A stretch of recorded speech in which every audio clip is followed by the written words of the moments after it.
ప్రార్థన చేసుకుందాం. దయానిధి మా తండ్రి, మహాపరిశుద్ధుడు అయిన మా తండ్రి, ప్రణతులు స్తుతులైన స్తోత్రములు. వాక్యము ధ్యానము చేసుకుంటూ ఉండగా మీ ఆత్మ సహాయం మాకు దయచేయండి. మా నోటికి తోడుగా ఉండండి. వాక్యము ద్వారా మాతో మాట్లాడుమని ప్రార్థన చేయించుతూ ఉన్నాము. ఈ దిద్దుబాటు నెలలో తండ్రి మమ్మలను తెద్దండి, మమ్మలను సరిచేయండి, ఎద్దండి, మీ రక్తముతో కడగండి. సంఘమును మీరే వృద్ధి చేయండి, అభివృద్ధి చేయండి, క్షేమాభివృద్ధి, బలాభివృద్ధినివ్వండి. నన్ను అడుగుము, జనములను నీకు స్వాస్థ్యముగాను, భూమిని దిగంతముల వరకు సొత్తుగాను ఇచ్చేదనన్నారు. అనేక మంది జనమును మాకు స్వాస్థ్యముగా ఇవ్వండి. నేను చెప్పగా బైబిల్ విషయంలోనికి వచ్చిన క్షేమములగా మీరు అనేకులకు కనబడి మాట్లాడి బైబిల్ విషయంలోకి తీసుకుని రండి. జ్ఞానము మనస్సాక్షి ద్వారా అనేకులకు ప్రేరేపణించి బైబిల్ విషయం అందరిలోకి నడిపించుమని, ఆకర్షించుకోవమని ప్రార్థిస్తున్నాము. వచ్చిన వారందరికీ 7 దీవెనలు, ఆశీర్వాదములు దయచేయండి. వాక్యం బోధించుటకు మీ ఆత్మ బలమిచ్చి మా నోటికి తోడుగా ఉండి మాతో మాట్లాడమని మంచి బోధకుడైన యేసు నామములో వేడుకొనుచున్నాము తండ్రి, ఆమేన్. అందరికి మాట్లాడతా. ఈరోజు రాకడ దిద్దుబాటు పండుగ అనే పాఠము ధ్యానం చేసుకుందాం. ఈరోజు మన అంశం చెప్పండి, రాకడ దిద్దుబాటు పండుగ. భక్తుడైన దావీదు గారు రాసిన 50వ కీర్తన 17వ వచనంలో దిద్దుబాటు నీకు అసహ్యము కదా అని ఉంది. దిద్దుబాటు నీకు అసహ్యము కదా. చదువుతారా? 50వ కీర్తన 17వ వచనం. భక్తుడైన ఆసాపు గారు రాసిన కీర్తనని దిద్దుబాటు నీకు అసహ్యము కదా, నీవు నా మాటలను నీ వెనుకకు త్రోసివేసేది. దైవజనులు దేవదాసయ్య గారు రాకడ దిద్దుబాటు పండగ అని ఒక ప్రసంగం తెలియజేశారు. ఆ ప్రసంగంలో ఉన్న 7 మాటలు మనందరం కూడా ధ్యానం చేసుకుందాం. అందరం కూడా శ్రద్ధగా వాక్యం వినాలని మనం చేస్తున్నాం. మొదటిగా, దేవుడు దిద్దుకొనుటకు సౌలుకు 38 సంవత్సరాలు గడివిచ్చాడట. దిద్దుకోవటానికి దేవుడు 38 సంవత్సరాల గడువిచ్చిన దిద్దుకొనలేదు సౌలు గారు. ఎన్ని సంవత్సరాలు గడువిచ్చాడంట అమ్మా? 38 సంవత్సరాల గడువిచ్చాడు. అయినా కూడా దిద్దుకోలేదు కనుక సింహాసనాన్ని, రాజ్యము, మేడలు పరులకు అప్పగించెను అన్నాడు. దేవుడు అన్ని సంవత్సరాల గడువిచ్చినా దిద్దుకోలేదు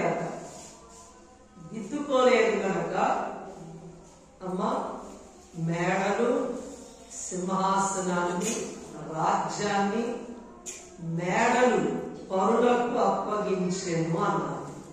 కనుక మనం దిద్దుకోవాలి. మీ అందరికి తెలిసిన ఒక మాట, దిద్దుకొన్న వారు దీర్ఘాయుష్మంతులు అవుతారు. దిద్దుకొనని వారు దీర్ఘకాల చింతలో ఉంటారు అని చెప్పారు దేవదాసయ్య. మనల్ని మనం దిద్దుకోవాలి. దిద్దుకోకపోతే దీర్ఘకాల చింత. ఈ సౌలు గారు ఇశ్రాయేలీయులకు మొదటి రాజు. దేవుని ఆత్మ కలిగిన వారు. క్రొత్త మనస్సు దేవుడిచ్చారు. క్రొత్త మనస్సు దేవుడిచ్చారు. ఎంతో ఘనమైన స్థితిలో ఉన్నాడు. కానీ చిన్నవాడైన దావీదు మీద అసూయ. ఎన్నోసార్లు దావీదు గారిని చంపాలని చూచారు. కనుక దేవుని బిడ్డలారా, దిద్దుకోవటానికంట 38 సంవత్సరాల గడువిచ్చాడు.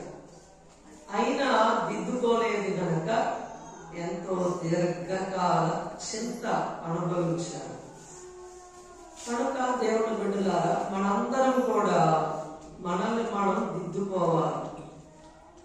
మనల్ని మనం ఏం చేయాలి? దిద్దుకోవాలి. దేవదాసయ్య గారు గడువుల పద్యం రాశారు. గడువుల పద్యం. నరులు దేవుని తట్టు తిరుగుటకు గడువుల పైన గడువులు కలవు కలవు అని రాశారు. దేవుని తట్టు నరుడు తిరగటానికి దేవుడు ఎన్నో గడువులు ఇస్తారంట.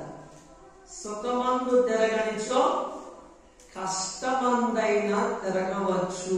అప్పుడు తిరగకుండా సుఖము దేవుడు ఇచ్చినప్పుడు సౌఖ్య కాలంలో దేవుడి తట్టు తిరగాలి. అప్పుడు తిరగకపోతే కష్టకాలం, కష్టాలు వస్తాయి. అప్పుడైనా దేవుని తట్టు తిరగాలి.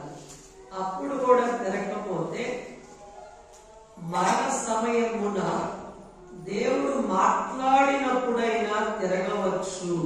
అప్పుడు తిరగకుండా మరణ సమయంలో దేవుడు మాట్లాడతాడు. అప్పుడైనా దేవుని తట్టు తిరగాలి. అప్పుడు కూడా తిరగకపోతే పాతాళమందు భక్తుల బోధకు తిరగవచ్చు. అప్పుడు కూడా తిరగకపోతే చనిపోయి పాతాళానికి వెళ్తారు. హేడస్సులో దేవుడు బోధ చేస్తారు. ఆ బోధ భక్తులు బోధ చేస్తారు. అక్కడైనా దేవుని తట్టు తిరగాలి. అప్పుడు కూడా తిరగకపోతే తీర్పు దినమందైనా తిరగవచ్చు. దేవుడు తీర్పు వినిపించేటప్పుడు నేనే దేవుడును అని అంటారు. అప్పుడైనా దేవుని తట్టు తిరగాలి. తీర్పు దినమందైనా. అప్పుడు కూడా తిరగకపోతే అనంతమైన నరకానికి పోవలేను నైజ బుద్ధి. దీనికి కారణం ఇది తెలుసుకోండి అని. అప్పుడు ఎక్కడికి వెళ్ళాలంట? నరకానికి పోవలసి ఉంటుంది. కనుక దేవుడు మనిషికి చాలా గడువులు ఇస్తాడు. అయినా దిద్దుకోకపోతే దీర్ఘకాల చింత. సౌలు గారికి 38 సంవత్సరాలు ఇచ్చాడంట గడువు. అయినా కూడా ఆయన దిద్దుకోలేకపోయాడు. అందుకనే ఆయన సింహాసనాన్ని, ఆయన రాజ్యాన్ని, ఆయన కట్టుకున్న మేడలు పరులకు అప్పగించెను అన్నారు దైవజనుడు. కనుక మనల్ని మనం దిద్దుకోవాలి. దిద్దుబాటు నెలలో ఏం చేయాలి? మనల్ని మనం దిద్దుకోవాలి. అలాగే రెండో మాట మనం చూస్తే, దేవుడు అడిగిన ఆదాము చెడుకు తీసివేసుకొనలేదు, పాపమును దాచుకొనెను. దేవుడు అడిగిన ఆదాము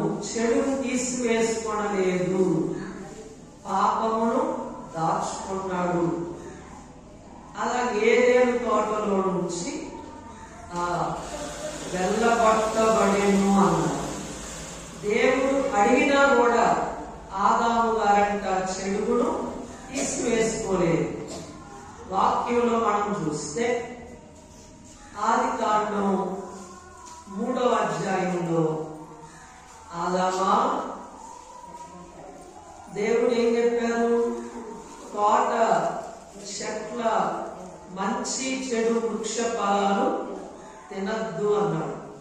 దేవుడు తినవద్దన్న పండు తిన్నారు. దేవుడు అడిగారు ఆదికాండం 3వ అధ్యాయం, ఆదామా నీవెక్కడున్నావు అని అడిగారు. కనుక దేవుడు అడిగినప్పుడు అమ్మా దేవుడు అడిగినా కూడా ఆదాము గారంట చెడుకు తీసివేసుకోలేదు, పాపం ఒప్పుకోలేదంట, నా తప్పు క్షమించు అనలేదంట. దేవుడు అడిగినా చెడుకు తీసివేసుకోలేదు, పాపమును దాచుకున్నాడు. పాపం ఏం చేశారంట? దాచుకున్నాడు. అందుకే ఏదైనా తోటలో నుంచి బయటకు దేవుడు పంపించి వేశారు. 3వ అధ్యాయం చూడండి, 3వ అధ్యాయం 23వ వచనం ఆదికాండం. దేవుడైన యెహోవా అతడు ఏ నేల నుండి తీయబడినో దాన్ని సేద్యపరుచుటకు ఏదేను తోటలో నుంచి అతని పంపివేసి, అప్పుడు ఆయన ఆదామును వెళ్ళగొట్టి ఏదేను తోటకు తూర్పు దిక్కున కెరూబులను జీవవృక్షమునకు పోవు మార్గమును కాల్చుటకు ఇటు అటు తిరుగుచున్న ఖడ్గ జ్వాలలను నిలవబెట్టి. అంటే ఏదేను తోటలో నుంచి బయటకు వెళ్ళగొట్టబడేను. ఏం చేయలేదు? దేవుడు అడిగినా చెడును తీసివేసుకోవాలి. మనలో చెడును తీసివేసుకోకపోతే, పాపాన్ని మనం దాచుకుంటే అది మనకే హాని తెచ్చిపెట్టింది. పాపాన్ని ఏం చేయకూడదు? దాచుకోకూడదు. పాపాన్ని దాచుకోకూడదు, పాపాన్ని ఒప్పుకోవాలి. అందుకే దేవదాసయ్య గారు చెప్పారు, ఏ పాపమైనా వదలలేని వారు మేఘములోకి వెళ్ళలేరు అని చెప్పారు. ఏ పాపమైనా వదలలేని వారు మేఘములోకి వెళ్ళలేరు అని చెప్పారు. మనలో ఏదైనా పాపం ఉంటే అది వదలలేకపోతే మేఘములోకి వెళ్ళలేరు. అలాగే పాపమును కక్కివేయకపోతే దేవునికి దక్కరు, చిక్కరు, కరమునకు ఎక్కరు అని చెప్పారు. పాపాన్ని ఏం చేయాలి చెప్పండి? పాపమును కక్కివేయాలి అంటే ఒప్పుకోవాలి. పాపాన్ని ఒప్పుకోవాలి, విడిచిపెట్టాలి. పాపాన్ని కక్కివేయకపోతే దేవునికి దక్కరు, చిక్కరు, పరమునకు ఎక్కరు, పరలోకానికి వెళ్ళలేరు అని చెప్పారు. కనుక ఆదాము గారు చెడును తీసివేసుకోలేదు. దేవుడు అడిగినప్పుడు పాపమును దాచుకున్నాడు. అందుకే ఏదైనా తోటలో నుంచి బయటకు దేవుడు పంపించి వేశారు. కనుక ఈ దిద్దుబాటు నెలలో మనందరం కూడా దిద్దుకోవాలి. కనుక దిద్దుబాటు నీకు అసహ్యము కదా చదువుకున్నావు. దిద్దుకోవాలి. దిద్దుకోకపోతే దీర్ఘకాల చింత. 3వ మాట, కయీను కూడా చెడును తీసివేసుకోలేదంట. ఏం తీసేసుకోలేదు? చెడును తీసివేసుకోలేదు. కనుక ఆదికాండం 4వ అధ్యాయం చెడును తీసివేసుకోలేదు కనుక దేవుని సన్నిధిలో నుండి తీసివేయబడేను అని రాశారు. దేవుని సన్నిధిలో నుండి తీసివేయబడేను అని రాశారు. కనుక కయీను గురించి ఆదికాండం 4వ అధ్యాయంలో చూడగలం. కయీను ఏం చేశాడంటే తన తమ్ముని చంపాడు. ఏం చెప్పండి? హేబేలు గారిని చంపాడు.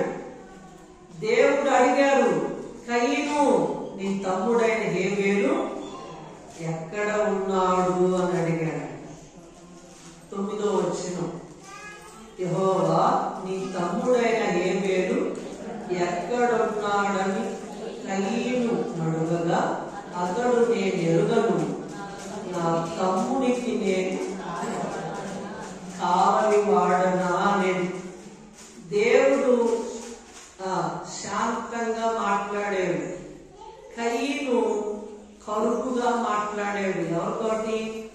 దేవునితో తన తమ్ముని మీదబడి చంపాడు.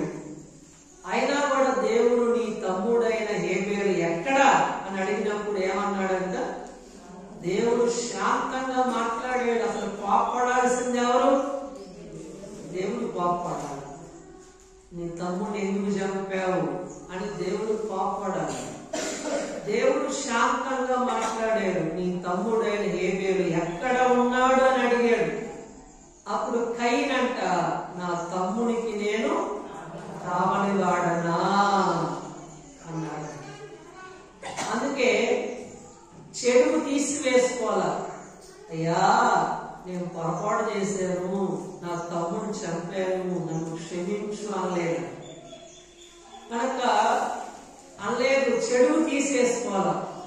అందుకే దేవుని సన్నిధిలో నుండే తీసివేయబడేను అని రాశారు. కయీను గురించి ఆదికాండం 4వ అధ్యాయం 11వ వచనం మొదట ఒక 7 మాటలు చెప్తాను మీకు. శపింపబడిన వాడవు అన్నారు దేవుడు. కయీను గురించి ఏమన్నారమ్మా? నీవు శపింపబడిన వాడవు అన్నారు. రెండవ మాట 4వ అధ్యాయం ఆదికాండం 12వ వచనం, భూమి సారమీయదు అన్నాడు దేవుడు.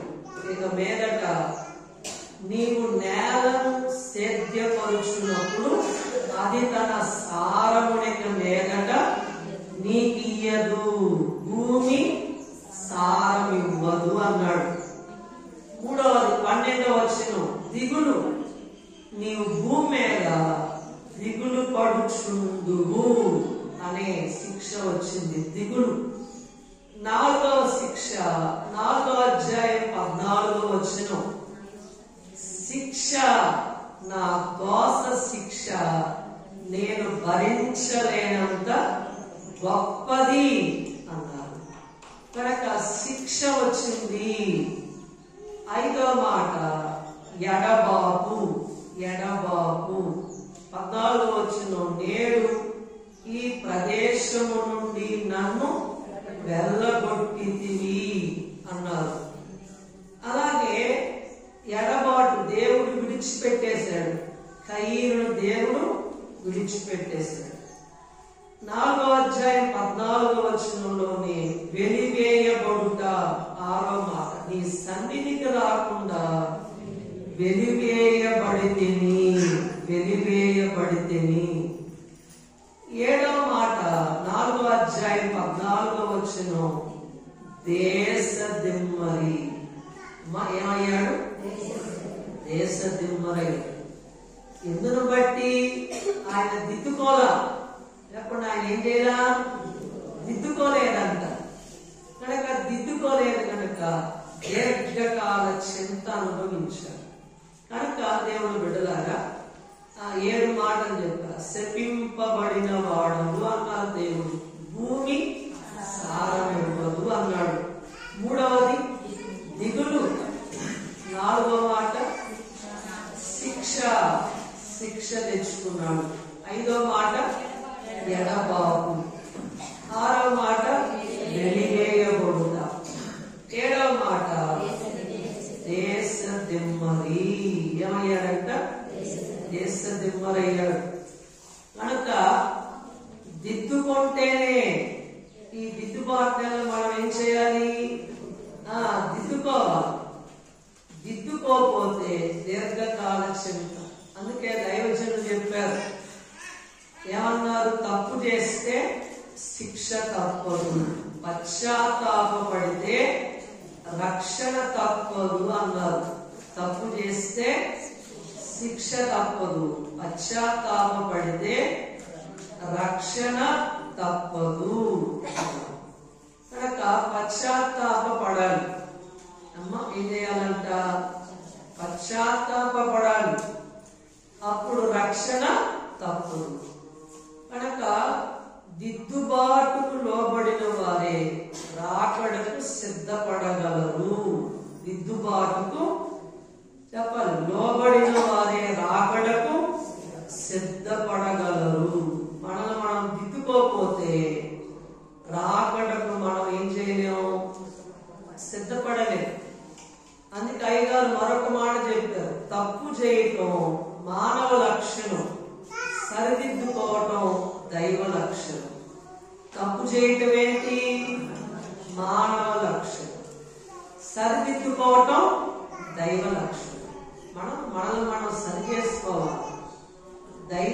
లక్షణం కలిగి ఉండాలి. మనకేం రావాలి? దైవ లక్షణం రావాలి. మనల్ని మనం సరిదిద్దుకోవాలి. పరిశుద్ధుడైన యోహాను గారు రాసిన మొదటి పత్రిక 3వ అధ్యాయం 12వ వచనం, మనం కయీను వంటి వారమై ఉండరాదు. మనం ఎలా ఉండకూడదంట? 3వ అధ్యాయం 12వ వచనం యోహాను గారు రాసిన మొదటి పత్రిక. మనం కయీను వంటి వారమై ఉండరాదు. వాడు దుష్టుని సంబంధి. కయీను ఎవరంట? దుష్టుని సంబంధి అని ఉంది వాక్యంలో. సంబంధి అయి తన సహోదరుని చంపాడు. వాడతనిని ఎందుకు చంపాడు? తన క్రియలు చెడ్డవి. కయీను క్రియలు ఏంటంట? చెడ్డవి. చెడ్డ క్రియలు గలవాడు కయీను.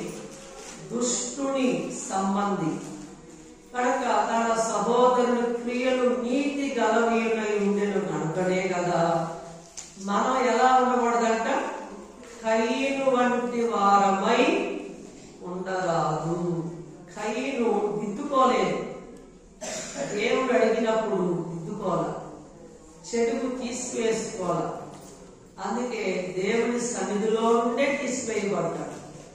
మనం కూడా చెడుగు తీసేసుకోకపోతే ఏదో ఒక శిక్ష తెచ్చుకుంటాం అమ్మా, ఏదో ఒక శాపం తెచ్చుకుంటాం. చెడుగు తీసివేసుకోవాలి. మనలో చెడు ఉండకూడదు కనుక మనలో ఏ పాపము దాచుకోకూడదు. ఏదైనా పాపం ఉంటే విడిచిపెట్టాలి. కనుక దేవుని బిడ్డలారా, ఎన్ని స్థితులు వచ్చినా మారకపోతే చివరికి చావు స్థితి వచ్చును అన్నారు. ఎన్ని స్థితులు వచ్చినా మారకపోతే చివరకు ఏమొచ్చిందంట? చావు స్థితి వచ్చింది అన్నారు. కనుక దేవుడు మనల్ని గమనిస్తూ ఉంటారు, చూస్తూ ఉంటారు. మారకపోతే ఏదో ఒక హాని తెచ్చుకుంటాం. అలాగే ఈ దిద్దుబాటు నెలలో మరొక మాట మనం చూద్దాం. 4వ మాట, యెహోషువ అడిగిన ఆకాను ఒప్పుకొనలేదు గనుక సమాజములో నుండి తీసివేయబడెను అన్నారు. బాగా వింటున్నారా? యెహోషువ అడిగిన ఆకాను ఒప్పుకోలేదంట. తాను చేసిన పాపము ఒప్పుకోలేదు గనుక సమాజంలో నుండే తీసివేయబడేను అన్నారు.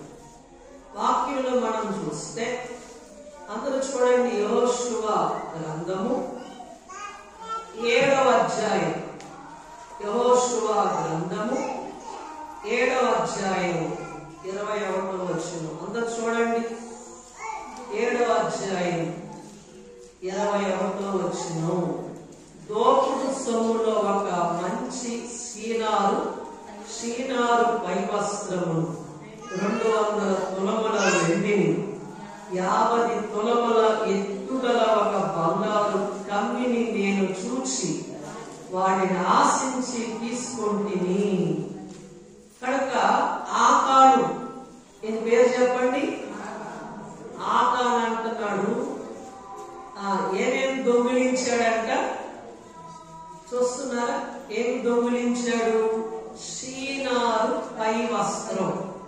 బాగా గమనించండి, షీనారు పై వస్త్రం, 200 తులముల వెండి, 50 తులముల ముక్కు కమ్మి. ఎన్ని తులాలంట? 50 తులముల ఎత్తుగల బంగారపు ముక్కు కమ్మి దొంగిలించాడు. అంతేనమ్మా. మూడేంటి? 50 తులముల ఎత్తుగల ఒక బంగారు కమ్మి, ముక్కు కమ్మి దొంగిలించాడు. అయితే దేవుడు చెప్పారు, ఆకాను గురించి ఇంకా లోతుగా మనం ధ్యానం చేస్తే,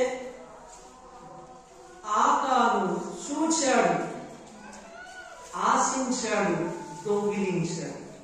వింటున్నారా? చూచాడు, ఆశించాడు, దొంగిలించాడు. యెహోషువ గ్రంథము, భక్తులు రాసిన యెహోషువ గ్రంథము 6వ అధ్యాయం 18వ వచనం చూద్దాము. 6వ అధ్యాయం 18వ వచనం. శపింపబడిన దానిలో కొంచెమైనను మీరు తీసుకొనిన ఎడల మీరు శాపగ్రస్తులై ఇశ్రాయేలీయుల పాలెమునకు శాపము తెప్పించి దానికి బాధ కలుగచేయుదురు కనుక శపింపబడిన దానిని మీరు ముట్టకూడదు. శపింపబడిన దానిని మీరు ముట్టకూడదు. దేవుడు చెప్పారు, శపింపబడిన దానిని మీరు ముట్టకూడదు అన్నారు. దేవుడు యెరికో పట్టణాన్ని శపించారన్నమాట. కనుక శపింపబడిన దానిని ముట్టకూడదు. కనుక ఏం చేశాడు? ఇప్పుడు ఆకాను ఏం చేశాడు? దేవుడు ముట్టకూడదు అన్నాడు. కానీ ఆకాను ఏం చేశాడు? చూశాడు, ఆశించాడు, దొంగిలించాడు. కనుక ఏమేమి దొంగిలించాడు మీరే చెప్తారా? అందరు చెప్పండి. షీనారు పై వస్తుంది, 200 తులముల వెండి, 50 తులాల ఎత్తుగల బంగారు ముక్కుక, వీటిని దొంగిలించాడు. కనుక దొంగిలించాడు. ఒకటి శరీరాశ, నేత్రాశ, జీవగుడ్డం. చెప్పండి. శరీరాశ, నేత్రాశ, జీవగుడ్డం. కనుక ఒప్పుకోలేదంట, దొంగిలించాడు. దేవుడేమో శపింపబడిన దానిని ముట్టకూడదు అన్నాడు. అయినా కూడా ఈయన ముట్టుకున్నాడు, దొంగిలించాడు. అయితే యెహోషువ అడిగాడు. యెహోషువ గారు అడిగినప్పుడు ఒప్పుకోలేదంట. కనుక ఒప్పుకోలేదు కనుక సమాజంలో నుండే తీసివేయబడ్డాడు. 119వ కీర్తన చూడండి, 37వ వచనం. 37వ వచనం, 119వ కీర్తన. వ్యర్థమైన వాటిని చూడకుండా నా కన్నులు త్రిప్పివేయుము. దేవుడు అంటారు, గ్రంథంలో భక్తుల ద్వారా వ్రాయించారు, వ్యర్థమైన వాటిని చూడకుండా నా కన్నులు త్రిప్పివేయుము. ఏమన్నారు చెప్పండి? వ్యర్థమైన వాటిని చూడకుండా నా కన్నులు త్రిప్పివేయుము అన్నాడు. కానీ ఈయన చూచాడు. మొదట పాపం ఏంటి? చూచాడు. తర్వాత ఆశించాడు, తర్వాత దొంగిలించాడు. దేవుని బిడ్డలారా, అందుకే యెహోషువ గారు అడిగారంట. అడిగినా కూడా దిద్దుకోవాలి. దిద్దుకోలేదు కనుక దీర్ఘకాల చింత అని మీకు నేను జ్ఞాపకం చేస్తున్నాను. యోబు గ్రంథం చూడండి, 31వ అధ్యాయం 1వ వచనం. 31వ అధ్యాయం 1వ వచనం. నేను నా కన్నులతో నిబంధన చేసుకుంటుని కన్యకను నేను ఎలాగూ చూచుదును. యోబు గారంట కన్నులతో ఒక నిబంధన చేసుకున్నాడంట. ఏంట నిబంధన చెప్పండి? నేను నా కన్నులతో నిబంధన చేసుకుంటుని కన్యకను నేను ఎలాగూ చూచుదు. అలాగూ చేసిన ఎడల పరమున ఉన్న దేవుని ఆజ్ఞ ఏమగును. కనుక కన్నులతో ఒక నిబంధన చేసుకున్నాడు. ఏంటా నిబంధన? ఏంటా నిబంధన చెప్పండి? ఏంటా నిబంధన? కన్యకను నేను ఎలాగూ చూచుదును అనే నిబంధన చేసుకున్నాడు.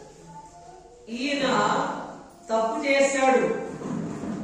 అమ్మా, యెహోషువ అడిగినప్పుడు అంట ఏం చేయలేదు, తన తప్పు ఒప్పుకోలేదు.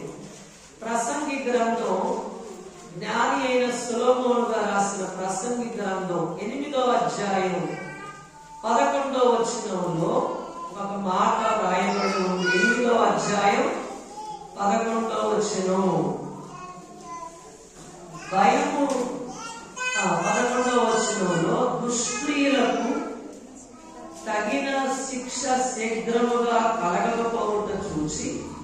మనుషులు భయము విడిచి హృదయపూర్వకంగా దుష్క్రియలు చేయుదురు. కనుక మనిషట ఒక తప్పు చేసినప్పుడు శిక్ష శీఘ్రముగా కలగకపోవడం గురించి మనుషులంట భయం విడిచి హృదయపూర్వకంగా దుష్క్రియలు చేయుదురు. వెంటనే శిక్ష రాకపోవడం గురించి ఇంకా ఏం చేస్తారంట, ఎక్కువ దుష్క్రియలు చేస్తారు. కనుక ఈ 6వ అధ్యాయంలో శపింపబడిన దాన్ని ముట్టకూడదన్నాడు. కానీ ఈ ఆకాన్ ఏం చేశాడు, చేయకూడని పని చేశాడు. 7వ అధ్యాయం 1వ వచనం చూడండి. యెహోషువ గ్రంథం 7వ అధ్యాయం 1వ వచనం. యుద్ధానికి వెళ్ళారు. 7వ అధ్యాయం 1వ వచనం. శపితమైన దాని విషయంలో ఇశ్రాయేలు తిరుగుబాటు చేసి, దేవుని బిడ్డలారా, యోధా గోత్రములో జరహు ముని మనవడును జబ్ది మనవడును కర్మీ కుమారుడనైన ఆకాను శపితము చేయబడిన దానిలో కొంత తీసుకొనిన గనుక యెహోవా ఇశ్రాయేలీయుల మీద కోపించెను. దేవునికి కోపం తెప్పించే పని చేశాడు. కనుక దేవుని బిడ్డలారా, యుద్ధానికి వెళ్తారు. ఇశ్రాయేలీయులంట 3వ వచనం చూడండి. హాయి పురమును వేగు చూచి యెహోషువ యొద్దకు తిరిగి వచ్చి, జనులందరినీ వెళ్ళనీయకుము, 2-3 వేల మంది వెళ్ళి హాయిని పట్టుకొనవచ్చు అనుకున్నారు. యుద్ధానికి వెళ్ళారు. ఏ పట్టణం మీద కంట? హాయి అనే పురము మీద. వేగు చూడటానికి వెళ్ళి 2-3 వేల మంది చాలు యుద్ధానికి అని చెప్పారంట. కానీ 4వ వచనం, జనులలో ఇంచుమించు 3 వేల మంది అక్కడికి వెళ్ళారు హాయి మీదకి. కానీ వారి ఎదుట నిలవలేక పారిపోయింది. అప్పుడు హాయి వారిలో 36 మనుషులను హతము చేశారంట ఇశ్రాయేలీయులు. కనుక యుద్ధములో ఏమొచ్చింది? అపజయం వచ్చింది. హాయి వారి ముందు నిలవలేక వీళ్ళు పారిపోయారంట. కనుక 36 మందిని వారు చంపారు. అప్పుడు జనుల గుండెలు కరిగి నీరైపోయాయని వాక్యంలో ఉంది. జనుల గుండెలు కరిగి నీరైపోయాయి. యెహోషువ గారికి అసలు వాటమే లేదు. కానీ ఇప్పుడు ఏమొచ్చింది? వాటం వచ్చింది. కనుక దేవుని బిడ్డలారా, శపితమైన దానిని మీరు దేవుడు శపింపబడిన దాన్ని ముట్టకూడదన్నాడు. ముట్టుకున్నందుకే యుద్ధంలో ఏమొచ్చిందంట? ఓటమి వచ్చింది. యెహోషువ గారు ఆ వాక్యంలో చూడండి. 7వ అధ్యాయంలో యెహోషువ గారు 6వ వచనం. యెహోషువ తన బట్టలు చింపుకొని తాను ఇశ్రాయేలీయుల పెద్దలను సాయంకాలం వరకు యెహోవా మందస్సు ఎదుట నేల మీద ముఖములు మోపుకొని తమ తల మీద ధూళి పోసుకొనుచు, అయ్యో ప్రభువా, యెహోవా మమ్మను నశింపచేయునట్లు అమోరీయుల చేతికి మమ్మను అప్పగించుటకు ఈ జనులను ఈ వాగ్దానం నీవెందుకు దాటించితివి అంటున్నారంట. ఎంతో కన్నీరు విడిచి యెహోషువ గారు ప్రార్థన చేస్తుంటే దేవుడు అంటారు, యెహోవా యెహోషువతో ఎట్లైనను నెమ్ము, నీ వేళ ఇక్కడ ముఖము నేల మోపుకొందు, ఇశ్రాయేలీయులు పాపము చేస్తూ ఉన్నారు, నేను వారితో చేసిన నిబంధన వారు మీరి ఉన్నారు. శపితమైన దాని కొంత తీసుకొని దొంగిలి బొంకి తమ సామానులో దాని ఉంచుకొని ఉన్నారు. కనుక అప్పుడట యెహోషువ గారు అడిగారు, ఎవరు దొంగిలించారు, శపితమైన దాన్ని ఎవరు ముట్టుకున్నారు అని అడిగినప్పుడు అంట, అప్పుడు ఎవరు పట్టుబడ్డారు? 7వ అధ్యాయం 21వ వచనం. 7వ అధ్యాయం 21వ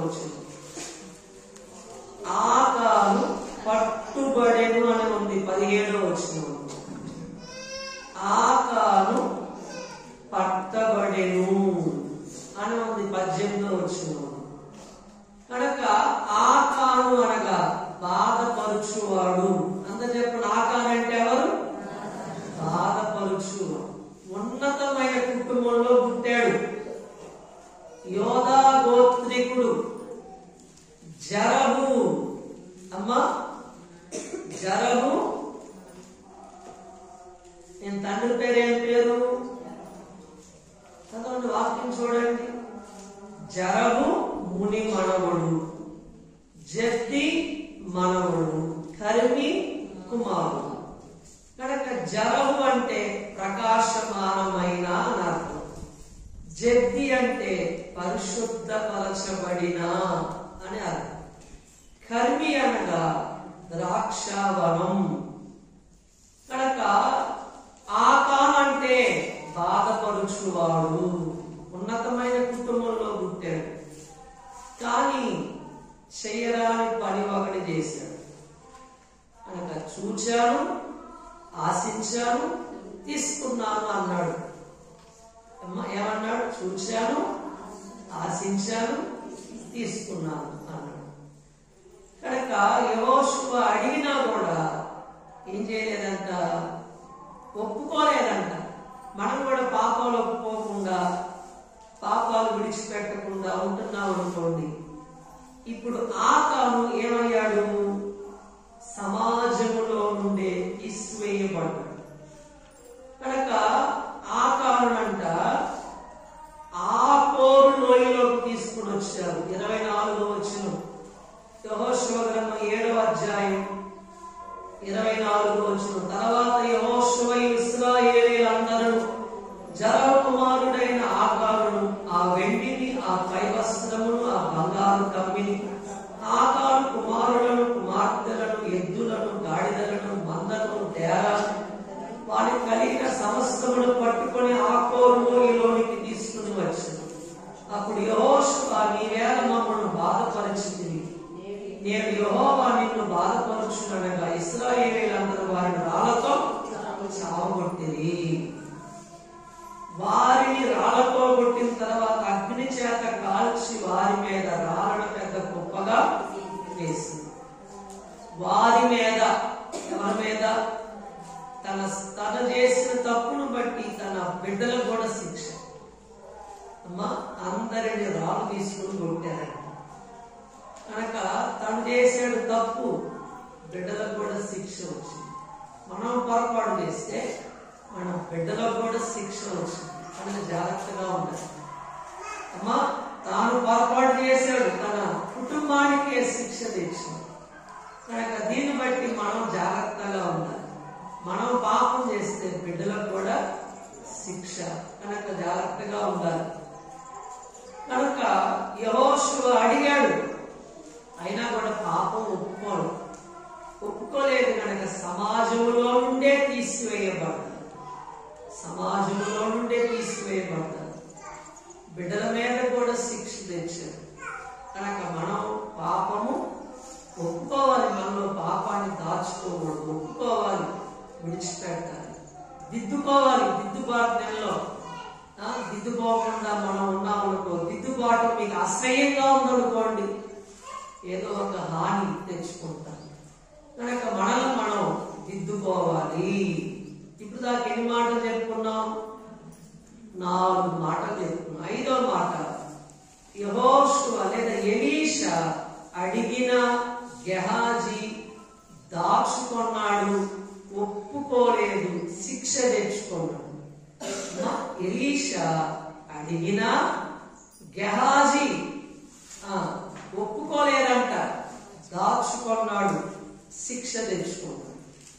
కనుక ఎలీషా ఏమడిగాడు?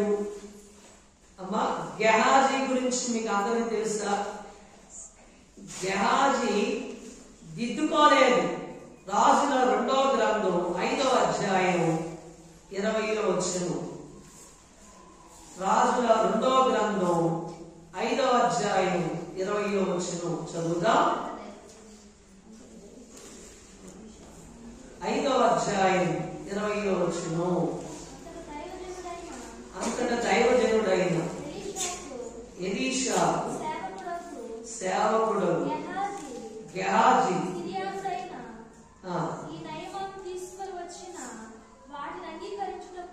నా యజమానుడికి మనస్సు లేకపోయిన గాని యెహోవా జీవము తోడు నేను పరిగెత్తుకొని పోయి అతన్ని కలుసుకుని అతని యొద్ద ఏదైనాను తీసుకొందుననుకొని ఏం చేశాడంట?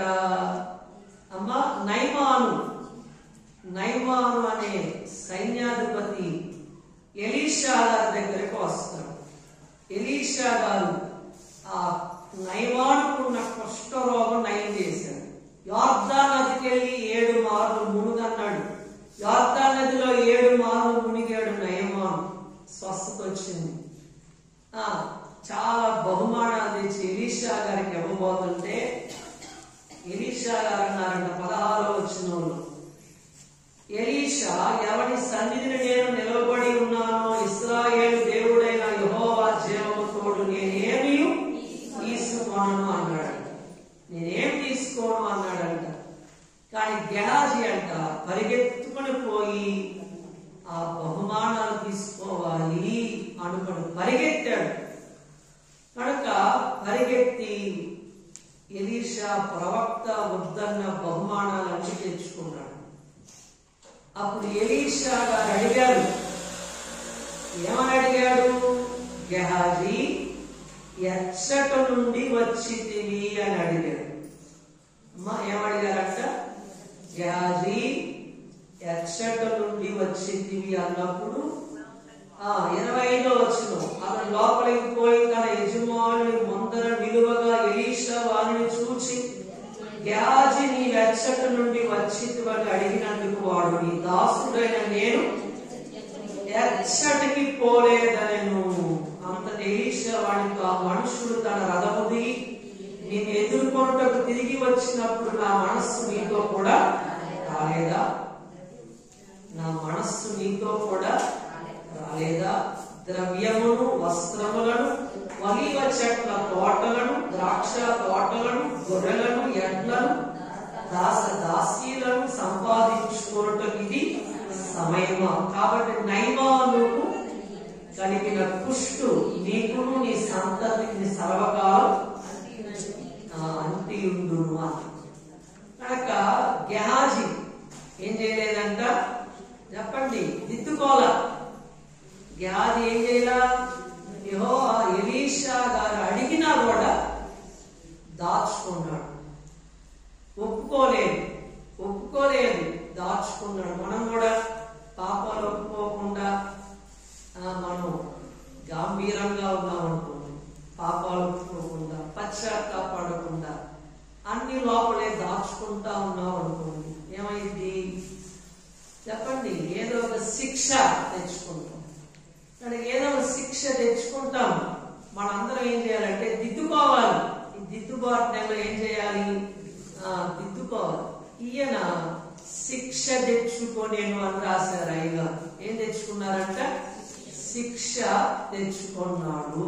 మనం కూడా దిద్దుకోకపోతే ఏం తెచ్చుకుంటాము?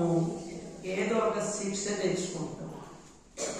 అందుకే డాక్టర్ మార్టిన్ లూథర్ గారు ఒక మాట రాశారు, మనలోని పాత ఆదాము ప్రతి దినము మునిగి చావవలెను అని రాశారు. మనలోని పాత ఆదాము ప్రతి దినము మునిగి చావవలెను. ప్రతి దినము మనలోనికి క్రొత్త ఆదాము బ్రతుకి వచ్చుచుండవలేము అని చెప్పారు.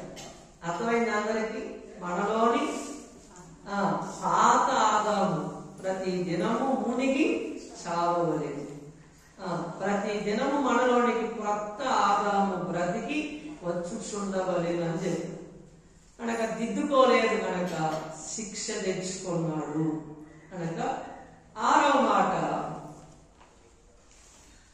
యేసు ప్రభువే స్వయంగా గద్దించిన యోధ మనస్సు మార్చుకోలేదంట. యేసు ప్రభువే స్వయంగా గద్దించిన యోధ మనస్సు మార్చుకోలేదు. అందుకే సింహాసనాధికారం పోగొట్టుకోలేను అన్నారు. అమ్మ దైవజనులు ఏమన్నారంటే సింహాసనాధికారం పోగొట్టుకున్నాడు అని చెప్పి యేసు ప్రభువే స్వయంగా గద్దించాడంట. అమ్మ అయినా కూడా మనస్సు మార్చుకోవాలి. దేవుడు వాక్యం ద్వారా మనల్ని గద్దించినప్పుడు మనం మనస్సు మార్చుకోకుండా ఉన్నామంటే అమ్మ ఈ యోధ ఏం తెచ్చుకున్నాడు?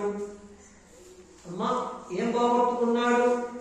సింహాసనాధికారం పోగొట్టుకున్నాడు. మనం కూడా దేవుడిచ్చే సింహాసనాన్ని పోగొట్టుకుంటాం. ఏం చేయకపోతే అమ్మ దిద్దుకోపోతే దీర్ఘకాల చింత. నన్ను అందరూ దిద్దుకోకపోతే దీర్ఘకాల చింత. కనుక మనల్ని మనం దిద్దుకోవాలి. కనుక యోధ యేసు ప్రభువే స్వయంగా గద్దించాడు. అయినా కూడా ఆయన దిద్దుకోలేదు కనుక సింహాసనాధికారం పోగొట్టుకున్నాడు. 7వ మాట, సంఘకాలములో పరిశుద్ధాత్మ పూర్ణుడైన పేతురు గద్దింపు లెక్క చేయని అననీయ సప్పీరాలు నశించారు. సంఘకాలములో పరిశుద్ధాత్మ పూర్ణుడైన పేతురు గద్దింపు లెక్క చేయలేదంట. ఎవరు లెక్క చేయలా? అననీయ సప్పీరా అనేవారు. ఎవరు చెప్పండి? అననీయ సప్పీరా అనేవాళ్ళు. అపోస్తలుల కార్యాల గ్రంథం 5వ అధ్యాయం లెక్క చేయలేదంట పేతురు గద్దింపు. లెక్క చేయని అననీయ సప్పీరాలు నశించారు. ఏమయ్యారంట? నశించారు అని చెప్పారు. కనుక పేతురు గారు గద్దించిన గద్దింపు లెక్క చేయలేదు, వారు నశించారు అని అపోస్తలుల కార్యాల గ్రంథం 5వ అధ్యాయంలో 5వ అధ్యాయంలో 5వ వచనంలో అననీయ ఈ మాటలు వినుచునే పడి ప్రాణం విడిచింది. కనుక ప్రాణం విడవలసిన పరిస్థితి వచ్చింది. కనుక సంఘకాలంలో పరిశుద్ధాత్మ పూర్ణుడైన పేతురు గద్దింపు లెక్క చేయలేదు, వాళ్ళిద్దరు కూడా నశించారు అని వాక్యంలో. కనుక ఈ దిద్దుబాటు నెల మనం దిద్దుకొని మనందరం కూడా రాకడం వేగం ఎక్కే ధన్యత దేవుడు మనందరికి దయచేయును గాక. ఆమేన్. దయానిధివైన మా తండ్రి, స్తుతులయ్యా, స్తోత్రములు. ఈ దిద్దుబాటు నెలలో మమ్మల్ని మీరే దిద్దండి, మీరు ఆకడకు సిద్ధపరచండి. మీ ఆత్మ పూర్ణతిచ్చి ఈ దిద్దుబాటు నెలలో మమ్మల్ని అందరినీ సరిచేయండి, దిద్దండి. మీరు ఆకడకు సిద్ధపరచండి, మమ్మల్ని అందరినీ వేగం ఎక్కించండి.